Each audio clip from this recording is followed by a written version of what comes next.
Hey guys, what's going on, friends and family? My name is Skylent, and today we're going to be talking about free-to-play games that aren't actually free. So, this is going to be a dialogue, this is going to be a rant, but I'm opening up the conversation in the comments below. In fact, I read every single comment, and I promise I will reply to most of them, if not all of them.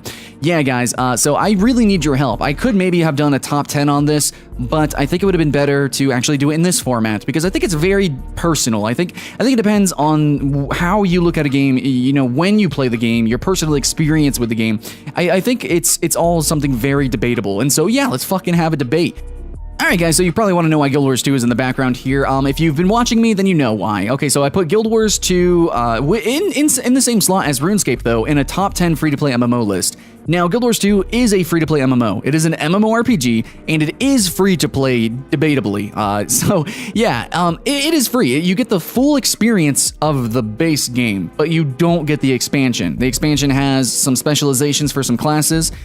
There's actually a whole class that you don't get to play as, and you're missing out on some pieces of the map, and you're not getting raids. So, and there's a couple of other sort of caveats to being a free player that I guess it's not detrimental to your gameplay, but it's you know, it's like you're missing bank slots, you're missing character slots, you're missing some few things, and the game kind of incentivizes you to spend money, but it's not actually hindering you. You're still getting the full experience, I guess, almost kind of, as when I played when the game first came out. You're getting the whole base game. You know, you're getting world bosses, you're getting all sorts of stuff. In fact, I seen Ashley actually just uploaded a video, you know, top 10 things you can do as a free-to-play player in Guild Wars 2. That keep the hype alive, guys. So yeah, I mean, you could do a lot. You can have a lot of fun. In fact, 99% of my time is actually still doing the free-to-play content. Fucking jumping puzzles, seasonal events. Hell yes.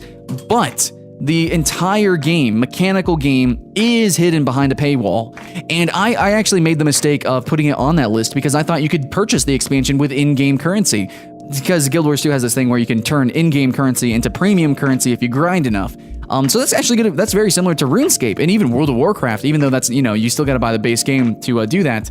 See, but Guild Wars 2 is different because I made the mistake because in their shop it says Heart of Thorns, which is the expansion, Heart of Thorns upgrade, but it says deluxe upgrade, and that's what fooled me, guys. See, I have the expansion. I mean, I didn't actually test this out, and I'm so sorry for that, but apparently the deluxe upgrade is just vanity shit. You get an extra, like, character slot, you get, like, a pet, you just get some bullshit. It's not even worth the money.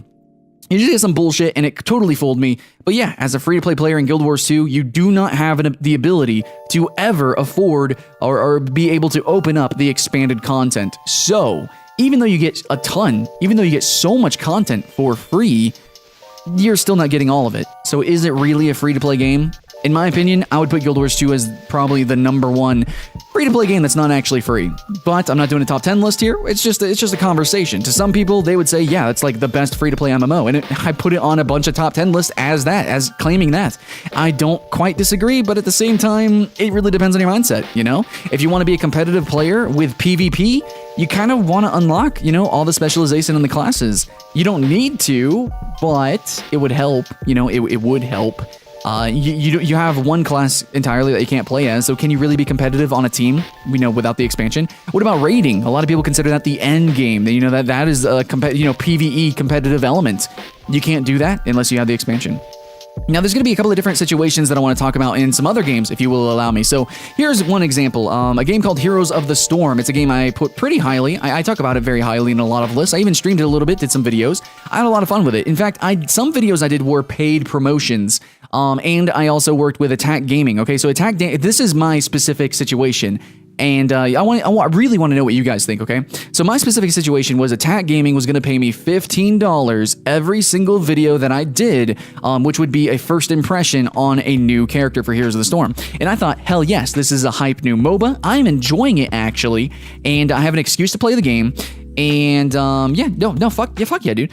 Fuck yeah. So I was gonna do that. I was gonna do first impressions and everything, and I started doing that. I did a few videos, maybe a dozen videos or something like that. But the thing is Heroes of the Storm put out so many new characters that even if I was getting paid $15 for every video, it was getting to a point where, like, every 3 characters, I would have to buy those 3 characters. That's $10. $10. 1, 2, 3, and then maybe I would have saved up enough for the next character, you know, the in-game currency to purchase the next character, and then I would have been paid, you know, for my actual time. You know, that's playing the game, rendering the video, you know, putting it out there. But for the other time, just $5, that doesn't cover my time really, kind of. I mean, I did it a few times. I didn't think it was gonna be like every time. I could not keep up with the game. And I was literally getting paid to play the game. So it was too grindy. I still think it's too grindy. In fact, even with me buying all those characters for that series of first impressions, I still could not actually do ranked. I didn't have enough characters to participate in ranked. It was just ridiculous. Now, some people who play the game full freaking time might be able to afford the game. I mean, if you work on those dailies and do specifically the dailies every day, you might be able to keep up, maybe. But I think you shouldn't have to dedicate full time to playing a free-to-play game in order for it to actually be free. It should be, maybe 4 hours a day, but not fucking 8 hours a day or some shit like that. It's ridiculous, dude. Why can't it be like, why can't it be just a little bit fucking cheaper? Just a little bit cheaper. Anyways, it is so expensive, and they come out with so many new characters so quickly that to be competitive in the game, it's like you kind of gotta spend money. It's like you gotta spend money. I mean, if you're gonna be competitive in the game anyways, you're probably gonna be, playing 8 hours a day or whatever. But I really want to know in the comments below, even if you play 8 hours a day, can you actually afford every character as it comes out? Really? Can somebody do the math there? I know people used to do the math when the game was first coming out, but I want to know currently, 2017, is Heroes of the Storm still so fucking grindy that you basically need to spend money to properly competitively play the game? I want to know that. I guess we can segue from that to another MOBA, which is League of Legends. League of Legends has so many characters, and okay, this is a big thing. Now, I know in League of Legends, you can just play one character and get really, really good with them and climb the ladder. I understand that. You probably want a couple of them though, a couple of characters. But the thing that really gets you is that then you have to spend money on boosters and stuff like that, or play so much then you can buy the mastery pages. Having multiple mastery pages for these different characters. Because if you're going to master one character, then the mastery pages having multiples of those for the one character is going to come in handy. I know I definitely utilized that myself when I just mained Yasuo. So, but then you need different rune pages. So you need to buy boosters, or you need to buy these different mastery pages, or maybe just purchase different characters. Like, as a new player coming into this game, it is so hard to kind of catch up. Again, League of Legends is a game where you can just play one character, If you want to just spam Yasuo in any position, and as long as you're good, it'll probably work out. And it does work out. I mean, I climbed. There's a couple other games like that too. But for the most part, it's still, man, it's like the principle of it. Like, it is a MOBA. Despite it not incentivizing as much as other MOBA, having, the team composition, still, so here's the Storm. It's basically all about composition. Like, there's not too much with the mechanics of the game. It's a little bit more straightforward. It's more about the teamwork. It's more about, actually, the team composition and knowing the maps, knowing what to do on those maps. It's not like you're going to be mechanically as intensive, sniping people with your sword with Yasuo. It's not like that. So really, the monetization for Heroes of the Storm should be more like Dota 2. It should be extremely cheap, or it should be just completely free. Because, that's how Dota 2 is. Dota 2, every character is free, and that's kind of how you need to play the game. Picks and bans are huge in that fucking game. It really is. You pick Broodmother, and then they get an axe or something else with a cleave of Sven, and you're fucked, dude. You're just fucked. Basically, you're fucked. So yeah, man, it sucks. It's super debatable though. I'm sure you guys are gonna debate it in the comments below. But there's a number of other games, MMO or otherwise. Warframe, super grindy. World of Tanks, War Thunder, extremely grindy. There was even a point where it was straight up pay to win too. I think that those things have been curved and changed though a little bit with the premium bullets. I think that's changed.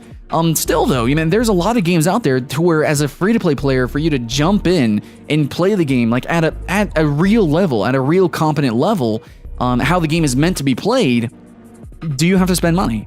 I think so. I think in Heroes of the Storm, if you're a new player, the point is picks, bans, trying different characters, different maps. If you don't have those characters, then you're not really playing the game. Even with a free rotation, I don't know, man, it's really debatable. And some people are going to say, well, you really can't complain, you're a free player. But that's the thing, guys. These are mostly multiplayer games that are free to play, they tend to be a little bit competitive, player versus player.